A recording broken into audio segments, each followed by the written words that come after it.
तालियां नहीं बजाओगे यही लाइन सुनाता रहूंगा मैं। हो राहुल गांधी ब्याह करो तुम कोई बाला देख लो,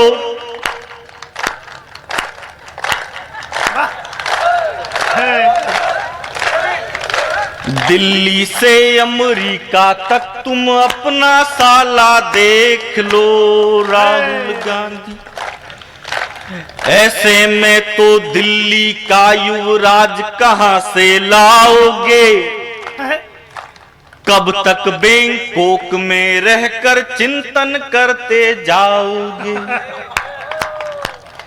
उससे क्या मिलना कि जिसने अपनी सीमा तोड़ दी, मोदी जी को माफ करो उनने तो खुद की छोड़ दी। हो सभी कुंवारे भरे पड़े हैं दिल्ली के दरबार में, सभी कुंवारे भरे पड़े हैं दिल्ली के दरबार में। चांद वाला मुखड़ा लेके ना चालो बाजार में, चांद वाला मिलती थी रोज मुरारी से, पर सेटिंग थी गिरधारी से। जिंदाबाद। खर्चा राजू से लेती थी, शर्माती थी बनवारी से, मिलती थी रोज खर्चा राजू से लेती थी, शर्माती थी बनवारी से। महावीर जी बढ़िया चल रहा है। मैंने तो एक ही बार नाम लिया है क्योंकि मेरा भी तो पेमेंट वाला लिफाफा उधर ही अटक रहा है।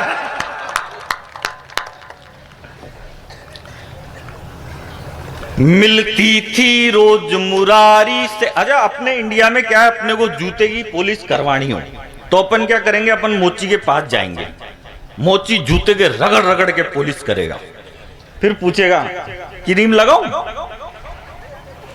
अमेरिका में ऐसे नहीं करते। अमेरिका ने क्या है भाई साहब, बड़ी तरक्की कर ली, अमेरिका बहुत आगे पहुंच गया। अमेरिका में तो क्या है, डायरेक्ट मशीन में पाँव डालो पॉलिश होके आ जाएगी, फिर दूसरा पाँव मशीन में डालो उसके भी पॉलिश होके आ जाएगी।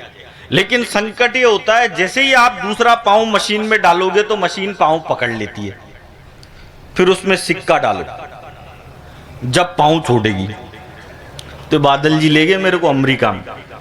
वहां जैसे ही हम एयरपोर्ट पे उतरे तो पुलिस की मशीन लग रही, तो एक सरथड़ा काछोला का एक छोरा खड़ा खड़ा उस मशीन को टुकुर टुकुर करके देख रहा था। तो बादल जी मुझसे बोले, यार ये सरथड़ा का छोरा 1 घंटे से मशीन में क्या देख रहा है। मैंने कहा भाई साहब ये सरथड़ा का है तो जुगाड़ ही देख रहा होगा।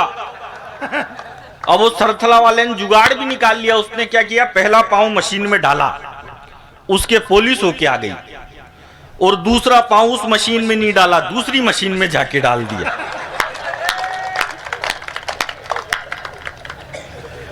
उसके फ्री में ही पॉलिश हो गई। कमाल। और मजे तो इस बात के आए, एक अमेरिकन जैसे ही आया और जैसे ही पहला पाँव मशीन में डाला, मशीन ने पहला ही पाँव पकड़ लिया। यहाँ का आदमी तो, एक अमेरिकन तो मेरे को सब्जी मंडी में मिल गया। अब ज्यादा देर नहीं बोलूंगा। अंदाज जी मैं आपसे थोड़ा सा क्षमा भी चाहता हूँ, और तुमको बुला लेना चाहिए था ना उनको। आपके पढ़ते ही जाएंगे, आपको पढ़ो। नहीं कोई नहीं जाएगा, रोकूंगा भाई साहब। और मैं माफी भी चाहता हूँ आपसे, क्योंकि अब काहे करूँ यार, इसने बुलाया मैं थोड़ी। तो कोई बात नहीं, सब चलता रहता है। बड़े भाई हो हमारे अंदाज जी, राजकुमार जी हमारे आपके यहाँ की शान है। और बादल जी आप तो लोकल में भी जम जाते हो यार, ये भी बड़ी बात है। भैया आपने भी बहुत बढ़िया, ये तो खैर मेरा भाई है, और आपने बहुत बढ़िया संचालन करा। ईश्वर आपको खूब तरक्की दे।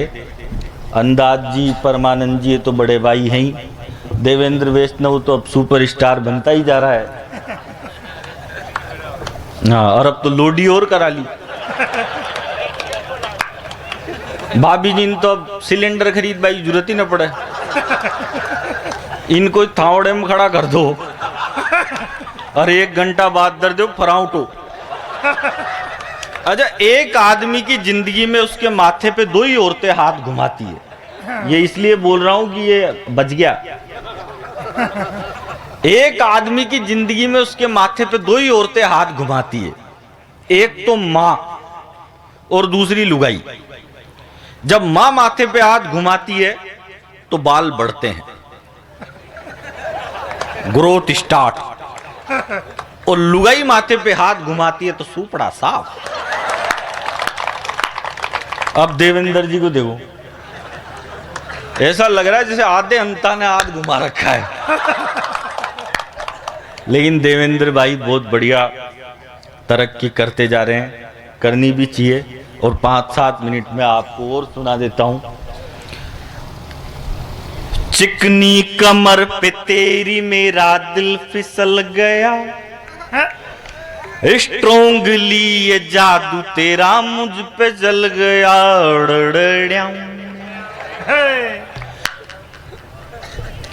बेनाम रहा मुझे कोई नाम ना मिला, क्यों मुझे कभी कोई भी इनाम ना मिला। और मुझ पर बना के फिल्म पा गए वो पद्मश्री, पर मुझे मेरी फसल का भी दाम ना मिला। और किसको मिलता है पद्मश्री? 2 ठुमके लगाने पर विद्या बालन को इस देश में पद्मश्री का पुरस्कार दिया जाता है। 2 ठुमके लगाने पे करीना कपूर को इस देश में पद्मश्री का पुरस्कार दिया जाता है। माफ करना, लेकिन ये करीना कपूर, ये ऐश्वर्या राय, ये विद्या बालन, ये हमारी नायिका नहीं है। हमारी नायिका अगर कोई है तो झांसी की रानी है, जो अपने दूध पीते बच्चे को कमर पर बांधकर युद्ध के मैदान में उतर जाती है। हमारी नायिका अगर कोई है तो वो चित्तौड़ की महारानी पद्मिनी है, जो जलना पसंद करती है मगर किसी अलाउद्दीन खिलजी के आगे झुकना पसंद नहीं करती। वाह, कमाल, वाह भैया वाह, जिंदाबाद। जोरदार तालियां बनती है इस पर, पीछे तक, वाह। और माफ करना, ये विमल बेचने वाला अजय देवगन भी हमारा हीरो नहीं है। इस देश के 3 बड़े बड़े हीरो तो गुटखा बेच रहे। भाई तुमको बेचना है, दूध बेच लो, दही बेच लो, सीमेंट बेच लो, टायर बेच लो। अच्छा, अब मान लो भाई ये बेचे तो चले भाई, थोड़ी कमाई। वो तो ऑलरेडी अरबपति और वो गुटखा बेच रहे। माफ करना, ये अजय देवगन ये और ये अक्षय कुमार, ये सबसे बड़ा दोगला। बताता हूं ना कैसे। आप कोई भी टाकीज में पिक्चर देखने जाना तो पिक्चर में ये केड आता है, अबे फूफू क्या कर रहे हो? इसमें तो तुम अपनी बीवी के लिए जाने क्या क्या ला सकते थे। सिगरेट मत पियो, सिगरेट दंडनीय अपराध है। 10 साल पहले जाओ, यही अक्षय कुमार कहता था, हम रेड एंड व्हाइट पीने वालों की बात ही कुछ और है।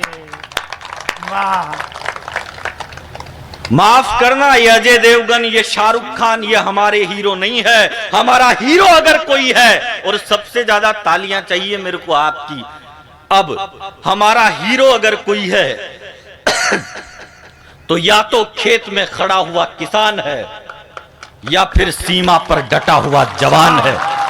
वाह वाह भैया वाह वाह। एक अंग्रेज हिंदुस्तान आया, एक चिड़ियाघर को देखने गया, तो उस अंग्रेज को देखकर एक कुत्ता भौंकने लगा। अंग्रेज ने अपनी जेब में से बिस्किट निकाले, उस कुत्ते को डाल दिए, तो कुत्ते ने, वो कुत्ता उस अंग्रेज के तलवे चाटने लग गया। अंग्रेज चिड़ियाघर के अंदर गया तो एक शेर उस अंग्रेज को देखकर दहाड़ने लगा। अंग्रेज ने वैसा ही किया, अपनी जेब में से बिस्किट निकाले, उस शेर को डाल दिए, लेकिन शेर ने वे बिस्किट नहीं खाए। वो शेर उस अंग्रेज की तरफ दहाड़ता रहा। तब सिगरेट का कश खींचते हुए उस अंग्रेज ने कहा कि इंडिया एक ऐसा मुल्क है जहां तलवे चाटने वाले कुत्ते बाजार में घूमते हैं और दहाड़ने वाले दिनेश एमएन जैसे अफसरों के गले में जंजीरें डाल दी जाती है। क्या बात है, वाह। एक छोटी सी कविता आपको सुना देता हूं, एक तो वो आधी रही। मिलती थी रोज मुरारी से, पर सेटिंग थी गिरधारी से। मेरा कभी भी कोई भी गियर चेंज हो सकता है। और मेरी हालत क्या है भाई साहब, शोले पिक्चर की तरह। उसमें वो गब्बर सिंह रहता है, वो धर्मेंद्र को बांध देता है और फिर कहता है बसंती जब तक तेरे ठुमके चलेगी तब तक इसकी सांसें चलेगी। तो जब तक आपकी तालियां चलेगी तब तक तो सुरेश अलबेला चलेगा।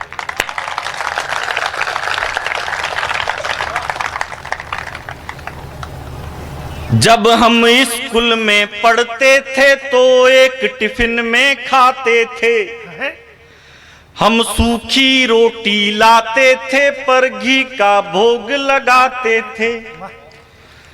अब रास्ते में मिलती है तो आहें भर के रह जाते हैं, और उसके दो दो बच्चे मुझको मामा जी कह जाते हैं। वो हो गई पूनम ढिल्लो सी, वो हो गई पूनम ढिल्लो सी, हम रह गए अटल बिहारी से मिलती थी रोज। वाह। मिलती थी रोज मुरारी से, पर सेटिंग थी गिरधारी से। फिर प्यार में डूब के मरने को पानी भर चुल्लू मिला मुझे, उसकी शादी हो गई और बाबा जी का ठुल्लू मिला मुझे। हम कभी कभी उस लड़की की इस हरकत से डर जाते हैं, वो कसम बाप की खाती है तो चाचा जी मर जाते हैं। बहुत सारों को तो मेरी बात कल समझ में आएगी। उसका कैरेक्टर मिलता है दिल्ली के एक तिवारी से, मिलती थी रोज मुरारी से। पर अच्छा, हम कवि लोग क्या है 50% पागल होते हैं, क्योंकि 100% पागल तो वो होता है जो कवि सम्मेलन करवाता है। अब मैं नाम नहीं बताऊंगा वरना समझ जाओगे महावीर जी के बारे में बोल रहे हैं।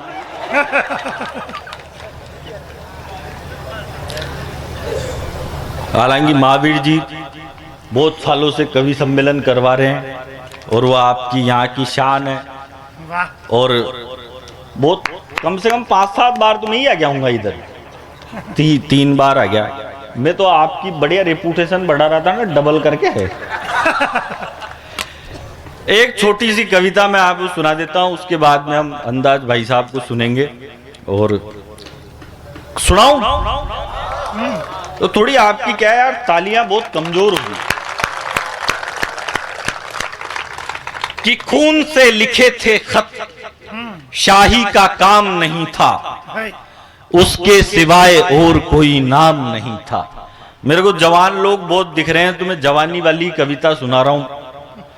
कि खून से लिखे थे खत, शाही का काम नहीं था, उसके सिवाय और कोई नाम नहीं था।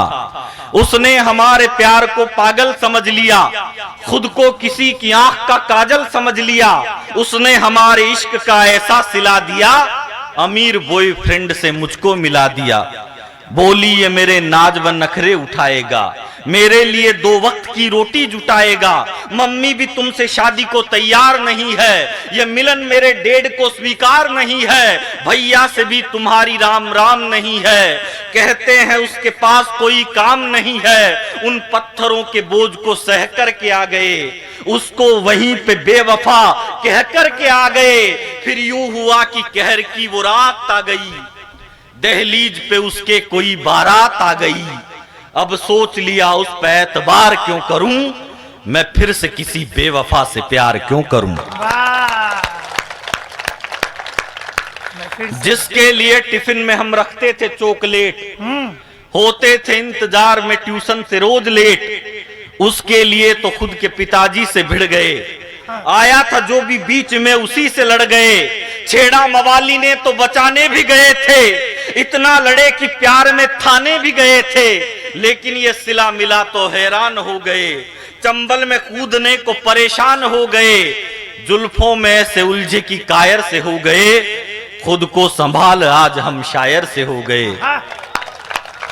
जुल्फों में ऐसे उलझे की कायर से हो गए, खुद को संभाल आज हम शायर से हो गए, मैं खुद पे यार जुल्म बार बार क्यों करूं, मैं फिर से किसी बेवफा से प्यार क्यों करूं।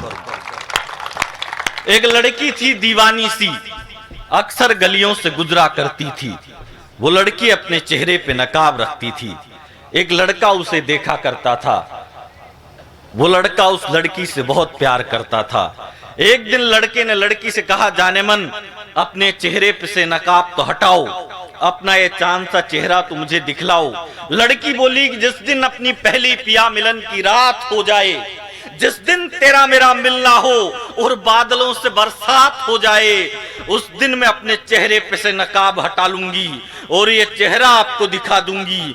धीरे धीरे दिक्कतें बढ़ने लगी, लड़की लड़के से रोज मिलने लगी। एक समय ऐसा आया 7 दिन तक वो लड़की लड़के से नहीं मिली। लड़की लड़के के घर पर गई, पड़ोसियों ने बताया कि उस दीवाने की तो मौत हो चुकी। लड़की लड़के की कब्र पर जाकर रोने लगी, ये वही पिया मिलन की रात लग रही थी, क्योंकि उस दिन बादलों से बरसात की झड़ी लग रही थी।